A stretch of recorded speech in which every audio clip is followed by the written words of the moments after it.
السلام علیکم، کیسے ہیں آپ سب؟ امید ہے آپ سب خیریت سے ہوں گے۔ الحمدللہ میں بھی ٹھیک ٹھاک ہوں۔ ہم نے سبق نمبر 9 کا آغاز کیا تھا، جس کا عنوان ہے میجر شبیر شریف شہید۔ آپ ان شہداء کو جانتے ہیں جنہوں نے نشان حیدر حاصل کیا۔ آپ جانتے ہیں نشان حیدر کسے کہتے ہیں؟ آپ جانتے ہیں نشان حیدر کیا ہے؟ نشان حیدر حضرت علی کے لقب حیدر کے نام پر ہے، اور یہ ان شہداء کو دیا جاتا ہے جو وطن کی خاطر اپنی جان قربان کر دیتے ہیں، اور یہ پاکستان کا سب سے بڑا فوجی اعزاز بھی ہے، ٹھیک ہے۔ اور پاکستان میں کتنے شہداء کو یہ اعزاز دیا گیا ہے؟ 11 شہداء ایسے ہیں جن کو نشان حیدر ملا، جن میں میجر شبیر شریف بھی شامل ہے، ٹھیک ہے۔ یہ آپ ان کی تصویر دیکھ سکتے ہیں۔ میں نے اس کی پڑھائی مشکل الفاظ اور بکوہ جو ہے وہ کروا چکی ہوئی ہوں۔ آج ہم انشاءاللہ اس کے سوال جواب کریں گے، ٹھیک ہے۔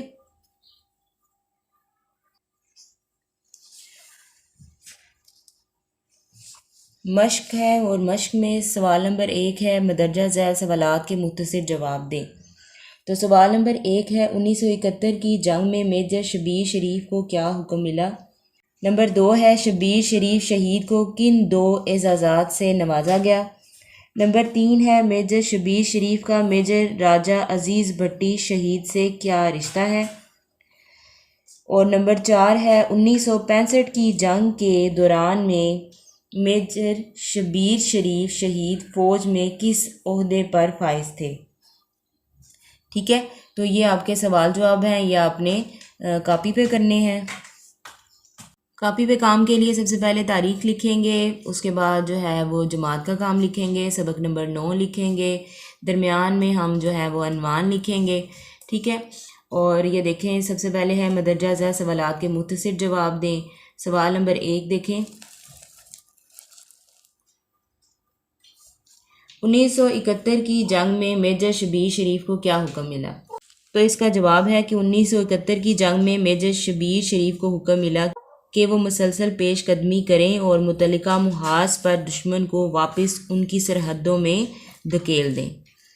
سوال نمبر 2 ہے شبیر شریف شہید کو کن 2 اعزازات سے نوازا گیا؟ تو اس کا جواب ہے کہ میجر شبیر شریف شہید کو 2 اعزازات ستارہ جرأت اور نشان حیدر سے نوازا گیا۔ آگے ہے سوال نمبر 3، 1965 کی جنگ کے دوران میں میجر شبیر شریف شہید فوج میں کس عہدے پر فائز تھے؟ تو اس کا جواب ہے کہ 1965 کی جنگ کے دوران میں میجر شبیر شریف شہید فوج میں 2nd لیفٹیننٹ کے عہدے پر فائز تھے۔ آگے ہے سوال نمبر 4، میجر شبیر شریف کا میجر راجہ عزیز بھٹی شہید سے کیا رشتہ ہے؟ تو اس کا کیا جواب ہے کہ میجر شبیر شریف میجر راجہ عزیز بھٹی شہید کے بھانجے ہیں۔ اور آپ کو پتہ ہے میجر راجہ عزیز بھٹی شہید کے نام پر گجرات کے اندر ایک ہاسپٹل بھی ہے۔ اس طرح آپ کے جو شارٹ کویسچنز ہیں وہ مکمل ہو گئے ہیں۔ اب ہم جو ہے وہ لانگ کویسچن کریں گے کہ مندرجہ ذیل سوالات کے تفصیلی جواب دیں۔ تو پہلا ہے میجر شبیر شریف نے شدید زخمی حالت میں اپنے ساتھیوں کو کیا پیغام دیا؟ اور نمبر 2 ہے اگر کبھی آپ کو ملک کے لیے جان قربان کرنے کا موقع ملا تو آپ کا رد عمل کیا ہوگا؟ اپنے الفاظ میں تحریر کیجئے، ٹھیک ہے۔ تو یہ بھی سوالات کے جو جوابات ہیں وہ ہم کاپی پہ کریں گے۔ تو دیکھیں سوال نمبر 2 مندرجہ ذیل سوالات کے تفصیلی جواب دیں۔ تو سوال نمبر 1 ہے میجر شبیر شریف نے شدید زخمی حالت میں اپنے ساتھیوں کو کیا پیغام دیا تھا؟ تو انہوں نے پیغام دیا تھا کہ میجر شبیر شریف نے شدید زخمی حالت میں اپنے ساتھیوں کو پیغام دیا کہ دشمن کی شکست قریب ہے، ڈٹے رہو، ٹھیک ہے۔ آگے ہے سوال نمبر 2، اگر کبھی آپ کو ملک کے لیے جان قربان کرنے کا موقع ملا تو آپ کا رد عمل کیا ہوگا؟ اپنے الفاظ میں تحریر کیجئے۔ تو اس کا جواب کچھ یوں ہے کہ اگر کبھی مجھے اپنے ملک کے لیے جان قربان کرنے کا موقع ملا تو میں اپنی جان قربان کرنے سے دریغ نہیں کروں گی، میں اپنے ملک کی امن و سلامتی اور اس کے دفاع کے لیے اپنی جان کا نذرانہ پیش کروں گی. ٹھیک ہے، اس طرح جو ہے آپ کے یہ شارٹ کوسچن بھی ہوئے اور لانگ کوسچن بھی ہوئے. ٹھیک ہے، آگے ہے تحلیقی لکھائی. سوال نمبر 8 ہے اس سبق کا خلاصہ تحریر کیجیے. ٹھیک ہے، تو یہ بھی ہم کاپی پہ کریں گے. خلاصہ لکھتے وقت آپ نے یاد رکھنا ہے کہ جو اہم باتیں ہیں وہی تحریر کرنی ہے، زیادہ تفصیل میں نہیں جاتے. اس میں اہم باتیں لکھتے ہیں. ٹھیک ہے، اور ایک ہی پیراگراف میں جو ہے خلاصہ لکھا جاتا ہے. خلاصہ لکھتے وقت آپ نے ان چیزوں کو ضرور مد نظر رکھنا ہے. خلاصہ: 3 دسمبر 1971 کو جب بھارت نے مغربی پاکستان پر حملہ کیا تو میجر شبیر شریف کو حکم ملا کہ وہ مسلسل پیش قدمی کریں اور متعلقہ دشمن کو واپس اس کی سرحدوں میں دھکیل دیں. وہ سلیمانکی سیکٹر میں فرنٹیئر فورس ریجمنٹ کی ایک کمپنی کی قیادت کر رہے تھے. مطلوبہ پوزیشن تک پہنچنے کے لیے انہیں 30 فٹ چوڑی اور 10 فٹ گہری دفاعی نہر کو تیر کر عبور کر کے دشمن کے بارودی سرنگوں کے علاقے سے گزرنا تھا. میجر شبیر شریف نے اپنی کمپنی کے ساتھ یہ تمام مرحلے طے کر لیے. آپ کی کمپنی نے جلد ہی اہم سرحدی مقامات پر مورچے قائم کر لیے. بھارتی فوج نے بھرپور حملہ کیا اور آپ کے جوانوں نے دشمن کا بھرپور مقابلہ کیا. آپ ملک و قوم کی خاطر ہر قربانی دینے کے لیے تیار تھے. آپ کی بھارتی میجر سے لڑائی ہوئی اور آپ نے اسے عبرت ناک شکست دی. اگلے دن آپ 6 دسمبر بروز پیر سپہر کے وقت دشمن کے حملے روکتے ہوئے شہید ہو گئے. میجر شبیر شریف شہید کو 2 اعزازات ستارہ جرأت اور نشان حیدر سے نوازا گیا. میجر شبیر شریف شہید 28 اپریل 1943 کو ضلع گجرات کے قصبے کنجا میں پیدا ہوئے. آپ نے سینٹ انتھونی ہائی اسکول سے او لیول کا امتحان پاس کیا. گورنمنٹ کالج لاہور میں دوران تعلیم Pakistan military academy P M A Kakul میں شامل ہوئے. میجر راجہ عزیز بھٹی شہید کے بعد آپ دوسرے فوجی تھے جنہوں نے پاسنگ آؤٹ پریڈ کے موقع پر شمشیر اعزاز یعنی سارڈ آف آنر حاصل کی. آپ فرنٹیئر فورس ریجمنٹ کی 6ویں بٹالین میں تعینات تھے. آپ اسکواش کھیلتے تھے اور آرمی لیول کا سوئمنگ میڈل جیتا تھا. آپ نے بہت کم عرصے کے دوران مختلف فوجی کورسز پاس کیے جن میں ویپنز کورس، انٹیلیجنس کورس اور پیراشوٹ کورس شامل تھے. 1965 کی جنگ کے موقع پر میجر شبیر شریف پاک فوج میں 2nd لیفٹیننٹ تھے. آپ جوڑیاں کے محاذ پر بھارتی فوج کے خلاف دلیری سے لڑے. 1965 کی پاک بھارت کی جنگ میں دشمن کا بھرپور مقابلہ کرنے پر آپ کو ستارہ جرأت عطا کیا گیا. میجر شبیر شریف میجر راجہ عزیز بھٹی شہید کے بھانجے اور پاک فوج کے سابق سربراہ جنرل راحیل شریف کے بڑے بھائی تھے. میجر شبیر شریف شہید ایک بہادر اور سچے محب الوطن انسان تھے. اس طرح آپ کا یہ جو خلاصہ ہے وہ مکمل ہوا. اگلا ہمارا سوال ہے سوال نمبر 9. قوم کی خاطر ایثار کے عنوان پر کہانی تحریر کیجیے. اخلاقی سبق بھی تحریر کیجیے. ٹھیک ہے، تو یہ جو کہانی ہے یہ آپ کو 9th کلاس کی جو قاعدہ انشاء ہے اس میں آپ کو مل جائے گی. ٹھیک ہے،